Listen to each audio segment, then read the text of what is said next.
It's Charlotte and Eric, and we are here to do Let's Get Real About Real Estate.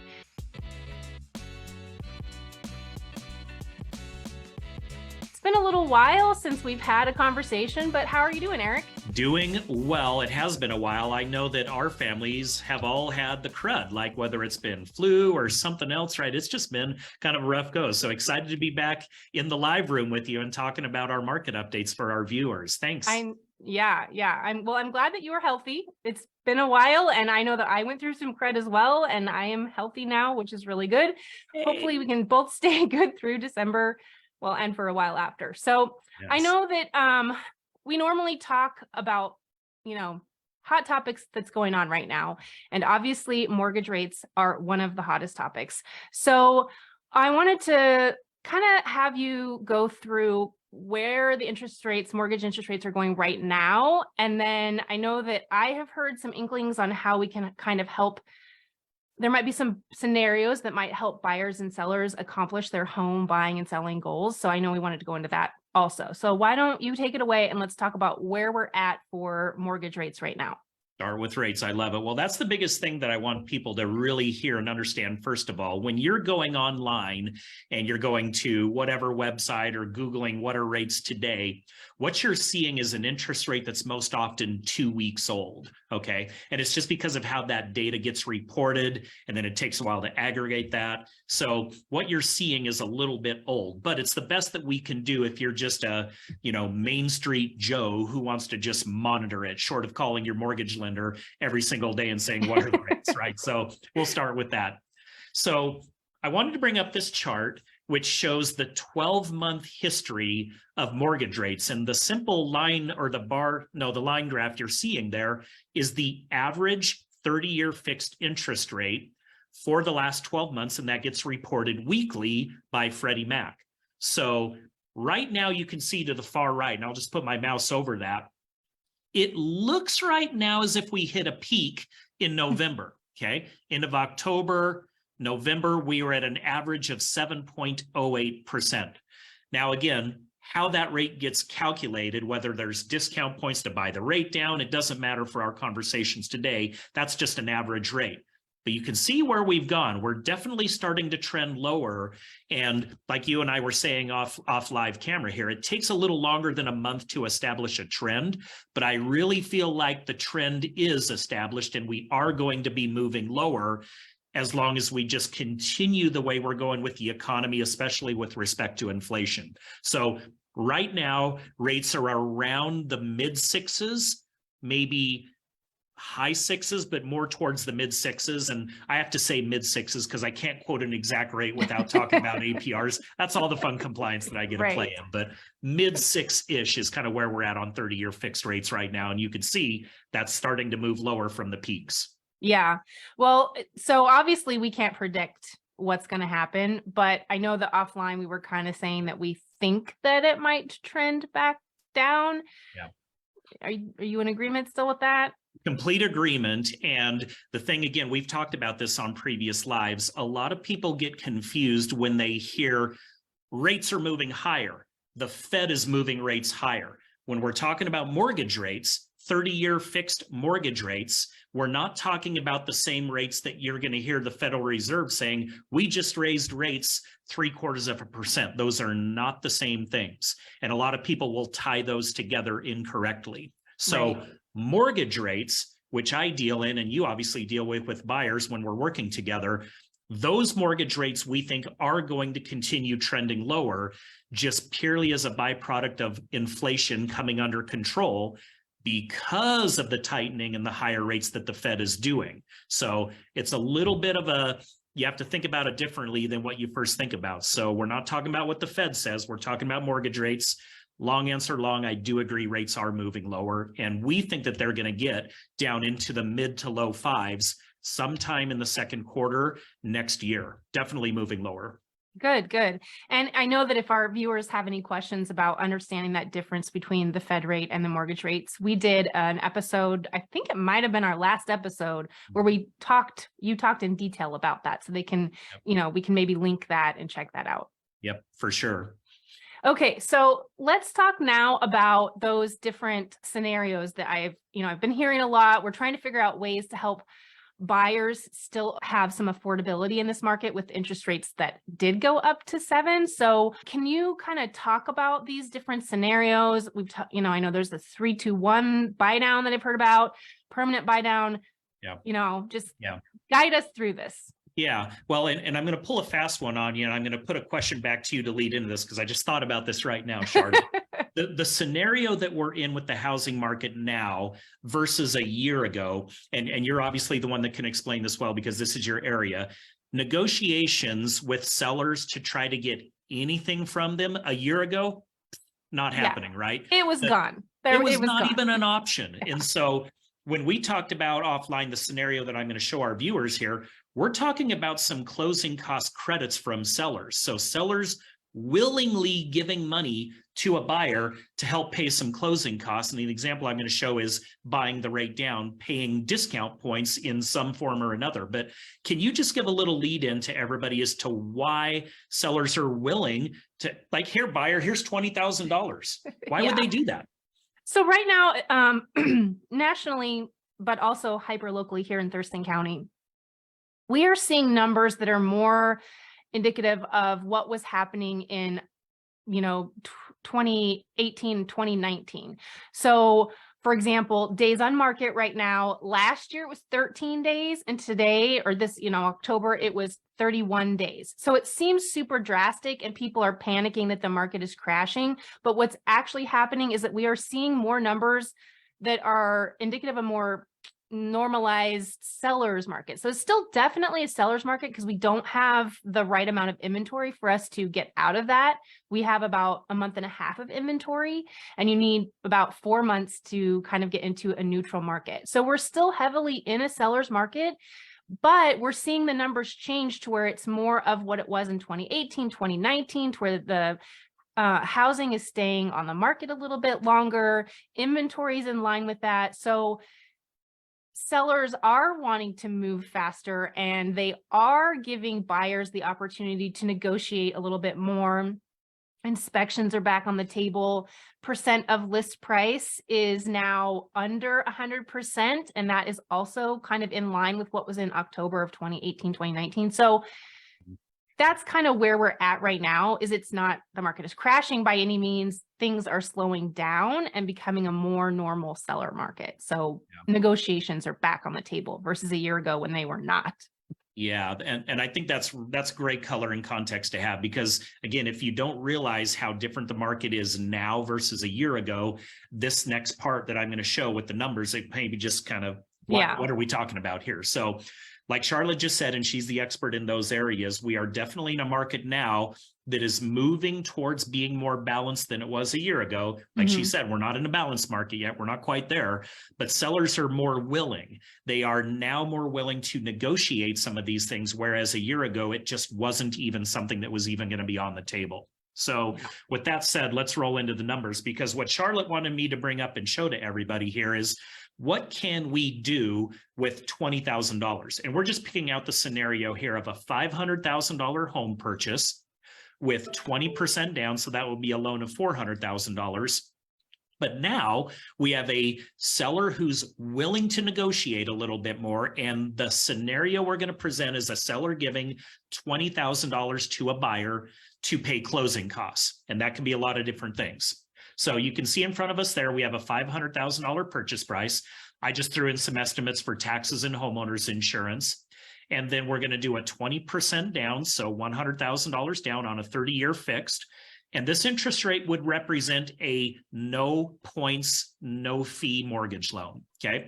So we can obviously do rates lower than that if we have rate buy downs and things like that, but that's what we're going to talk about here. So, and I threw in $8,000 for closing costs. So what we're going to do now is we're going to compare 3 different things. We're going to compare reducing the sales price by $20,000. We're going to then take $20,000 to just buy the interest rate down permanently for the life of the loan.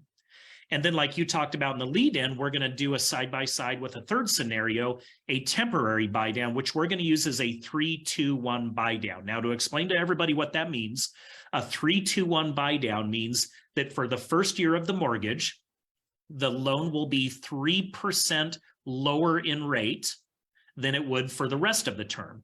The second year is going to be 2% lower. The third year is going to be 1% lower, and then the fourth year will be the same rate for the rest of the 30 years. So if our base rate today, which is 6.875 for this, year one will be 3.875, year two, 4.875, year three, 5.875, and then 6.875 for the rest of the term.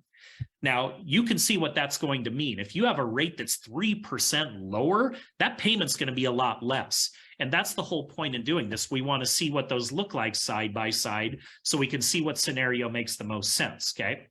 So let's go ahead and get into the numbers here and talk about what that looks like. So you can see the 4 columns here. This would be just not doing anything. A seller is not doing anything. It's just a straight up purchase, no negotiations. Here we have in the price break scenario, we're buying the home instead of at $500,000, we're buying the loan for $480,000. So instead of a seller paying closing costs, they're going to just drop their price by $20,000. On the permanent buy down, we're going to buy the rate down. And we can do that to buy the rate down to 5.75 for all 30 years and pay all of the buyer's closing costs. So in this scenario right here, there truly would be no closing costs for the buyer and a permanent rate buy down to 5.75. Okay, that's a pretty big drop from 6.875. So you can see how that on the surface might be very enticing to a buyer. But then we get into the temporary buy down.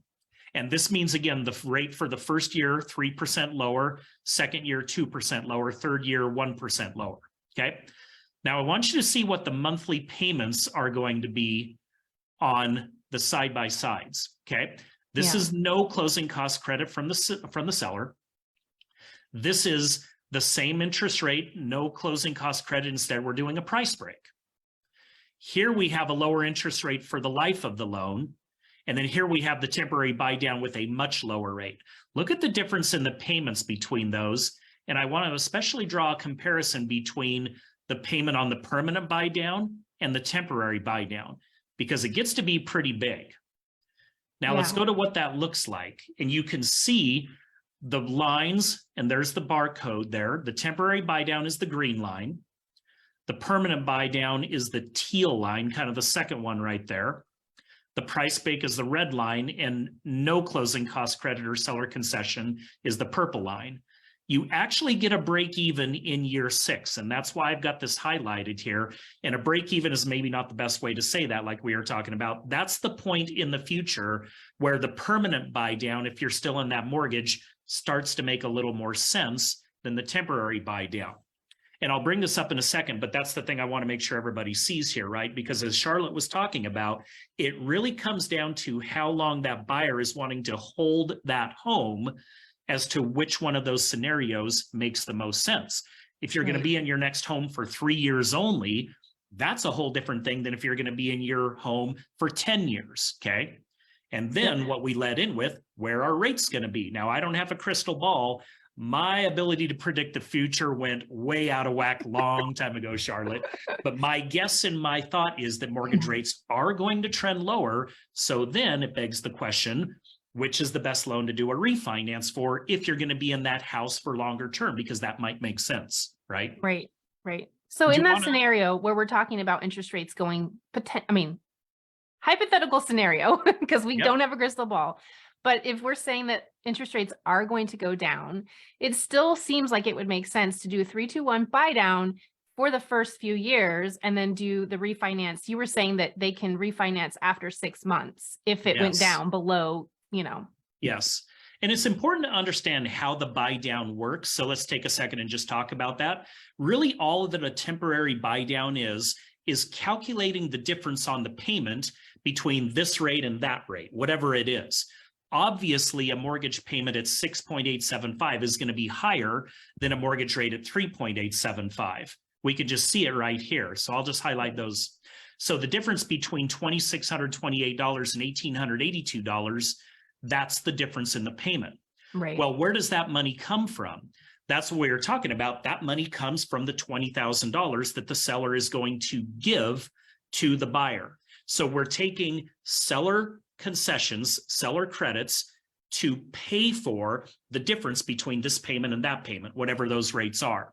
So that money that the seller is giving us in this scenario, it came out to a little over $19,000 of the $20,000. Think about that money is just going into a savings account, okay? And that's not a savings account that the buyer has control of. It's in an escrow account that pays the difference between the lower payment and the actual payment, that temporary buy down.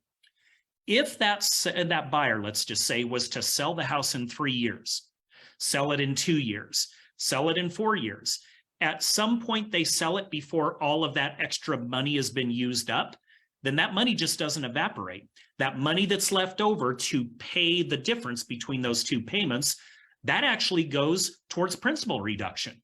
So if the borrower owed $470,000, let's just say after a year, and they're like, you know what? I don't like this house. I want to sell and move on. Well, whatever money from the seller that's still in that temporary buy down account, that goes directly back to the buyer by paying their principal balance down that they owed, whatever the amount was in the account.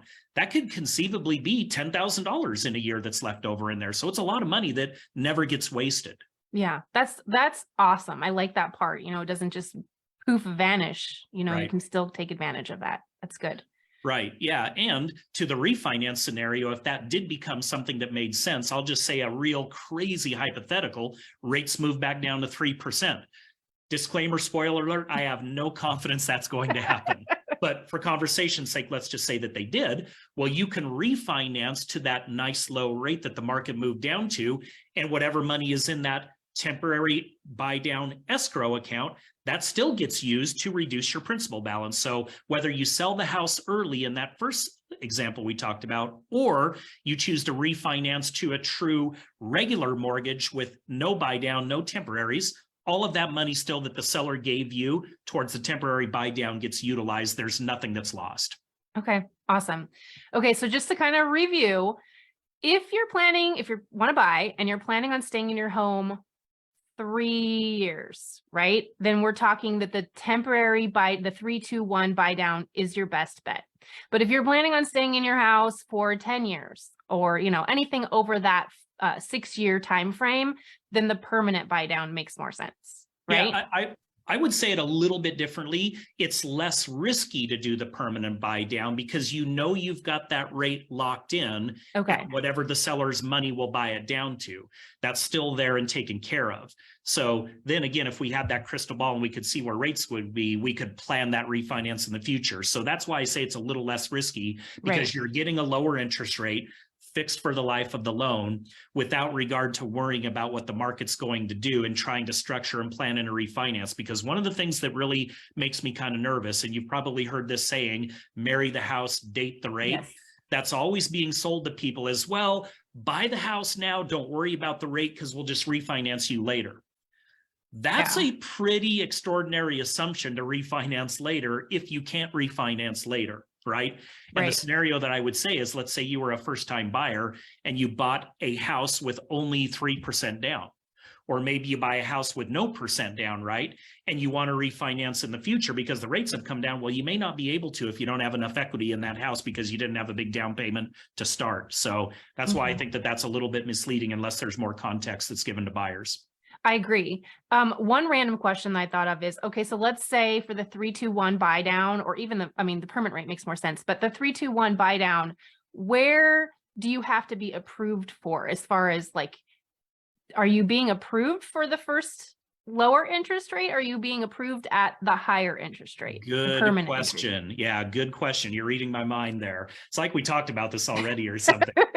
You are always having to be approved in underwriting for the higher end interest rate because that is the rate that that mortgage will get to. So even though you have this nice low rate that you start off with for just qualifying for the mortgage, which is what you were asking, you always have to be able to be approved on the higher interest rate with the higher payment that would take effect at the end of the temporary buy down period.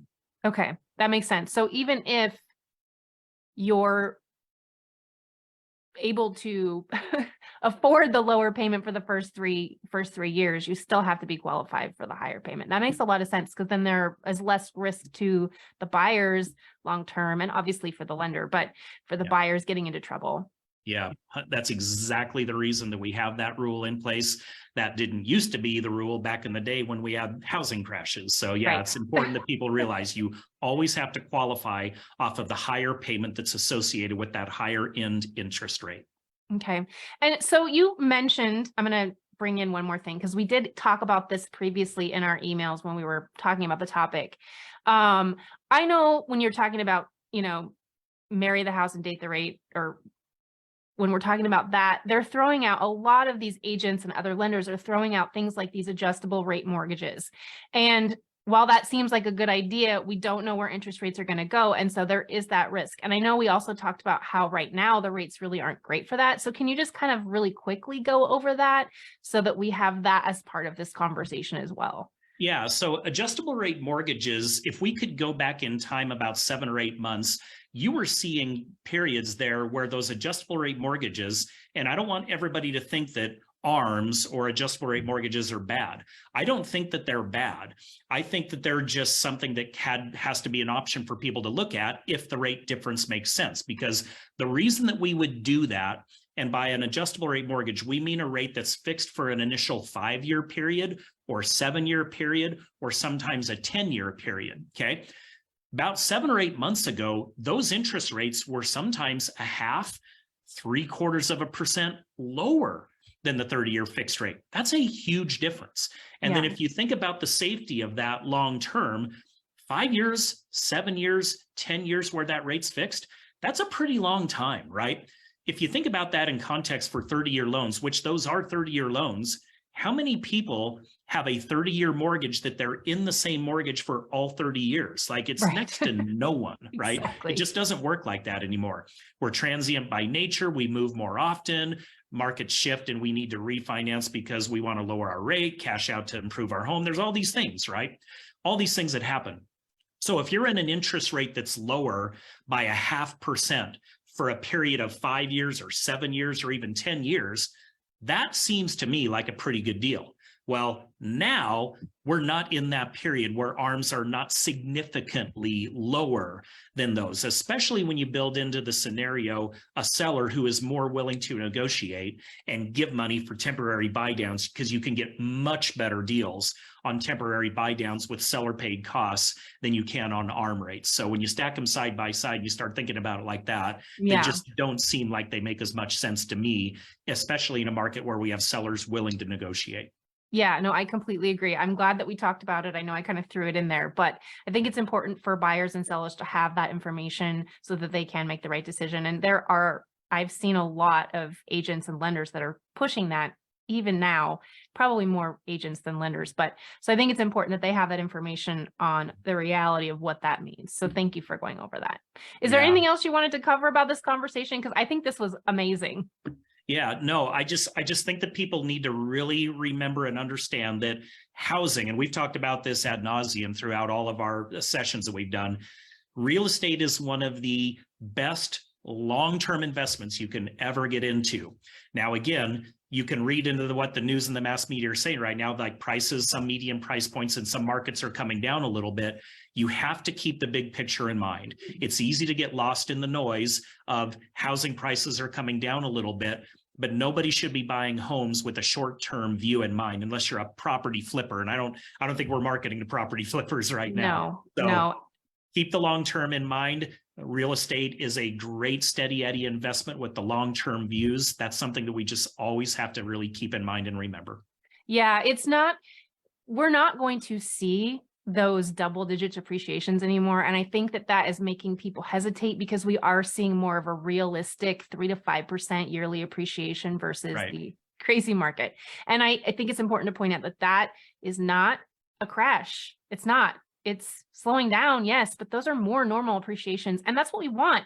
These crazy appreciations, buyers, first-time buyers, it's making it impossible for them to get in without programs like this. But even just in general, like, it's just pricing people out. So the fact that it's slowing down is amazing. It's great for the market. It is. It's great for the market in its entirety, right? Anytime we can get balanced normalcy back to that market, it benefits everybody because it's just more predictable on what we can do with our investment, quite frankly. So. Exactly. Yeah. Okay. Well, I think this was a lot of amazing information. So we should probably wrap it up for today. Thank you again for being here. And if the viewers want to know of anybody that should be watching this and hearing this information, feel free to pass it on. If you have questions, please let us know. We'll leave our information in the comments below, our contact information in the comments. So, yep. All right. Anything else, Eric? Share it. Feel free to share it, right? That's the nice thing about social media. It's easy to hit that share button and pass that on to anybody you think could benefit from this information. So yeah, Exactly. Thank you, Charlotte. All right. Thanks for chatting with me. You're welcome. We'll see you on the next time. All right. Bye, everybody. Bye.